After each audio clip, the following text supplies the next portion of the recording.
السلام علیکم دوستوں، میں ہوں مسمن اور آج کی اس ویڈیو میں آپ کو بتاؤں گا کہ حضرت محمد صلی اللہ علیہ وسلم کی امت کو کون سی 5 چیزیں ملی ہیں جو اور امتوں کو نہیں ملی۔ یہ میں آپ کو حضرت ابو ہریرہ رضی اللہ عنہ کی ایک روایت ہے جو کہ انہوں نے حضور اقدس صلی اللہ علیہ وسلم سے نقل کیا۔ تو شروع کرتے ہیں آج کی اس ویڈیو۔ حضرت ابو ہریرہ رضی اللہ عنہ نے حضور اقدس صلی اللہ علیہ وسلم سے نقل کیا ہے کہ میری امت کو 5 چیزیں رمضان شریف کے بارے میں مخصوص طور پر دی گئی ہیں جو پہلی امتوں کو نہیں ملی۔ پہلی یہ کہ ان کے منہ کی بدبو اللہ کے نزدیک مرچ سے زیادہ پسندیدہ ہے۔ دوسری یہ کہ ان کے لیے دریا کی مچھلیاں بھی دعا کرتی ہیں۔ تیسری اور افطار کے وقت تک کرتی رہتی ہیں۔ تیسری جنت ہر روز ان کے لیے آراستہ کی جاتی ہے۔ اور پھر اللہ تعالیٰ شانہ فرماتے ہیں کہ قریب ہے کہ میرے نیک بندے دنیا کی مشقتیں اپنے اوپر سے پھینک دیں اور تیری طرف آویں۔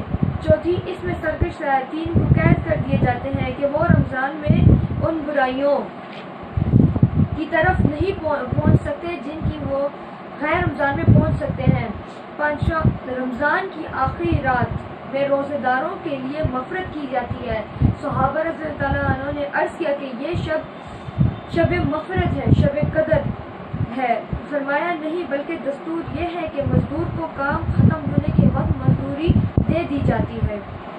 نبی کریم صلی اللہ علیہ وسلم نے اس حدیث میں 5 خصوصیتیں ارشاد فرمائی ہیں جو اس امت کے لیے حق تعالی شانہ کی طرف سے مخصوص انعام ہے، اور پہلی امتوں کے روزے داروں کو یہ نعمت نہیں ہوئی۔ کاش ہمیں اس نعمت کی قدر ہوتی اور ان خصوصی عطایا کے حصول کی کوشش کرتے۔ اول یہ کہ روزے دار کی منہ کی بدبو بھوک کی حالت میں ہو جاتی ہے، حق تعالی شانہ کے نزدیک مرچ سے بھی زیادہ پسندیدہ ہے۔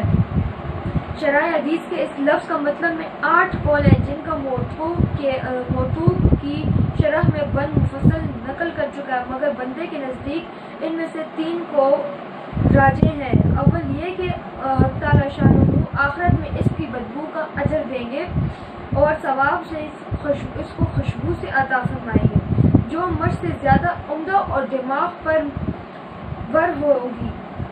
یہ مطلب تو ظاہر ہے اور اس میں کچھ بود بھی نہیں۔ نیز درمنشور کی ایک روایت میں اس تصریح بھی ہے، اس لیے بمنزل متعین کے ہے۔ دوسرا قول یہ ہے کہ قیامت میں جب قبروں سے اٹھیں گے تو یہ علامات ہوگی کہ روزے داروں کے منہ سے ایک خوشبو آئے گی جو سب سے بہتر ہوگی۔ تیسرا مطلب جو بندے کی ناقص رائے میں ان دونوں سے اچھا ہے وہ یہ کہ دنیا میں اللہ کے نزدیک اس بو کی قدر مرچ کی خوشبو سے زیادہ ناپسندیدہ ہے۔ یہ امراض المجد سے ہے، جو کسی سے محبت و تعلق ہوتا ہے اس کی بدبو بھی فریقہ کے لیے ہزاروں خوشبوؤں سے بہتر ہوا کرتی ہے۔ دوسری خصوصیت مچھلیوں کے استغفار کرنے کی ہے۔ اس سے مقصود کثرت سے دعا کرنے والوں کا بیان ہے۔ متعدد روایات میں یہ مضمون ورد ہوا ہے کہ بعض روایت میں ہے کہ ملائکہ کے لیے استغفار کرتے ہیں۔ مچھلیوں کی خصوصیت ظاہر اس وجہ سے ہے کہ حق تعالی شانہ کا ارشاد ہے، جو لوگ ایمان لائے اور اچھے اعمال کیے حق تعالی شانہ کے لیے دنیا میں محبوبیت فرما دیں گے۔ اور احادیث پاک میں ارشاد ہے کہ جب حق تعالی شانہ کسی بندے پر محبت فرماتے ہیں تو جبرائیل علیہ السلام سے فرماتے ہیں کہ مجھے فلاں شخص پسند آ گیا ہے، تم اس سے محبت کرو۔ وہ خود محبت کرنے لگتے ہیں اور آسمان پر آواز دیتے ہیں کہ فلاں بندہ اللہ کا پسندیدہ ہے، تم سب اس سے محبت کرو۔ بس اس آسمان والے اس سے محبت کرتے ہیں اور پھر اس کے لیے زمین پر قبولیت رکھ دی جاتی ہے۔ تیسری خصوصیت جنت کا مزین ہونا یہ بھی بہت سی روایت میں ورد ہوا ہے کہ بعض روایت میں آیا ہے کہ سال شروع ہی سے رمضان کے لیے جنت کو آراستہ کرنا شروع ہو جاتا ہے، اور قاعدہ کی بات ہے کہ جس شخص کے آنے کا جس قدر اہتمام ہوتا ہے اتنے ہی پہلے سے اس کا انتظام کیا جاتا ہے۔ شادی کا اہتمام مہینوں پہلے سے کیا جاتا ہے۔ چوتھی خصوصیت سرکش شیاطین کا قید ہونا ہے۔ جس کی وجہ سے معاشی قصور کم ہو جاتا ہے۔ رمضان المبارک میں رحمت کے جوش اور عبادت کی کثرت مقتضا یہ تھا کہ شیاطین بہکانے میں بہت سی اور انتھک کوشش کرتے اور ایڑی چوٹی کا زور ختم کر دیتے، اور اس کی وجہ سے معاشی کثرت اس مہینے میں اتنی ہو جاتی کہ حد سے زیادہ، لیکن باوجود اس کے یہ مشاہدہ اور متحق ہے کہ مجموعی طور سے گناہوں میں بہت کمی ہوتی ہے۔ کتنے شرابی کبابی ایسے ہیں کہ رمضان میں خصوصیت سے نہیں پیتے، اور اسی طرح اور گناہوں میں بھی کلی کمی ہو جاتی ہے، لیکن اس کے باوجود گناہ ہوتے ضرور ہیں، مگر ان کے سرزد ہونے سے حدیث پاک میں تو کوئی اشکال نہیں۔ اس لیے اس کا مضمون ہی ہے کہ سرکش شیاطین قید کر دیے جاتے ہیں۔ اس بنا پر اگر وہ گناہ سرکش کا اثر ہو تو کچھ خلجان نہیں، البتہ دوسری روایت میں سرکش کی قید بغیر متعلقاً شیاطین کے مفید ہونے کا ارشاد بھی موجود ہے۔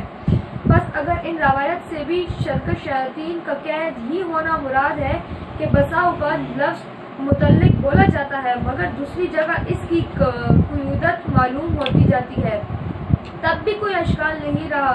البتہ ان روایات سے سب شیاطین کا محسوس ہونا مراد ہو تب بھی ان معاصی کے سب اثار در ہونے سے کچھ خلجان نہ چاہیے۔ اس لیے اگرچہ معاصی شیاطین کے اثر سے ہوتے ہیں مگر سال بھر ان کے تلبس اور اختلاط اور زہریلے اثر کے جماؤ کی وجہ سے نفس ان کے ساتھ اس درجہ مانوس اور متاثر ہو جاتا ہے کہ تھوڑی بہت غیبت محسوس نہیں ہوتی، بلکہ وہی خیرات اپنی طبیعت بن جاتی ہے۔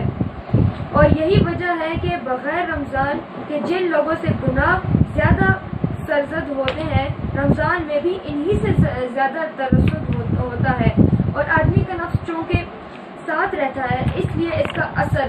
دوسری بات ایک اور بھی ہے، نبی کریم صلی اللہ علیہ وسلم کا ارشاد ہے کہ جب کوئی آدمی گناہ کرتا ہے تو اس کے قلب میں ایک نقطہ لگ جاتا ہے، اور اگر وہ سچی توبہ کر لے تو وہ دھل جاتا ہے، اور اگر دوسری مرتبہ گناہ کر لے تو دوسرا نقطہ بھی لگ جاتا ہے، اور اس طرح اس کا قلب بالکل سیاہ ہو جاتا ہے۔ پھر خیر کی بات اس کے قلب تک نہیں پہنچتی، اس کو حق تعالی شانہ نے اپنے کلام میں ارشاد فرمایا کہ ان کے قلوب زنگ آلود ہو گئے ہیں، ایسی صورت میں وہ قلوب ان گناہوں کی طرف خود متوجہ ہوتے ہیں۔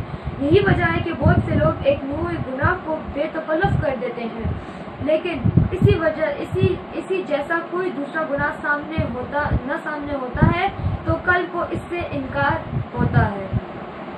پانچویں خصوصیت یہ ہے کہ رمضان المبارک کی آخری رات میں سب روزہ داروں کی مغفرت کر دی جاتی ہے۔ یہ مضمون پہلی روایت میں گزر چکا ہے، چونکہ رمضان المبارک کی راتوں میں شب قدر سے افضل رات ہے، اس لیے صحابہ رضی اللہ عنہ نے خیال فرمایا کہ اتنی بڑی فضیلت اسی رات کے لیے ہو سکتی ہے، مگر حضور اقدس صلی اللہ علیہ وسلم نے ارشاد فرمایا کہ اس کے فضائل مستقل علیحدہ چیز ہیں، یہ انعام تو ختم رمضان کا ہے۔